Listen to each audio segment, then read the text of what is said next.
Hi friends, welcome back to one more mini blog. ఈ mini blog already మీకు అర్థమైపోయింది. నేను శివరాత్రి రోజు పూజ ఎలా చేశానో చూపించాను కదా. నెక్స్ట్ వచ్చేసి లింగోద్భవ కాలం, అంటే ఆ రోజు నైట్ 12 నేను పూజ స్టార్ట్ చేశాను. లింగోద్భవ సమయానికి అన్ని రెడీ పెట్టేసుకున్నాను. నారికేల దీపం కోసం చూస్తున్నారు కదా.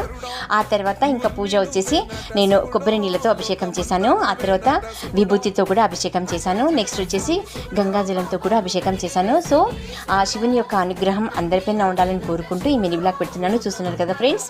ఇంకా అంతేకాకుండా నేను శివ అష్టోత్తర శతనామావళి, పంచాక్షరి మంత్రం, శివ పంచాక్షరి మంత్రం, లింగాష్టకం, బిల్వాష్టకం మళ్ళీ అన్నీ ఒకసారి చదువుకొని ఇంకా సమయం చూస్తున్నారు కదా. ఈ టైం మొత్తం నేను నైట్ మొత్తం జాగరణ చేశాను. నైట్ అంతా జాగరణ చేసుకుంటూ నేను శివునికి అభిషేకం చేశాను. సో ఫ్రెండ్స్ చూస్తున్నారు కదా. ఇంకా నెక్స్ట్ డే కూడా వచ్చేసి మనం ఎర్లీ మార్నింగ్, అంటే జాగరణ చేశాను కాబట్టి నెక్స్ట్ డే కూడా శివునికి మళ్ళీ ఒకసారి పాలతో అభిషేకం చేసి ఏదన్నా ఒక తీపి పదార్థం నైవేద్యం పెట్టి ఉపవాసం అనేది విరమణ, ఉపవాసం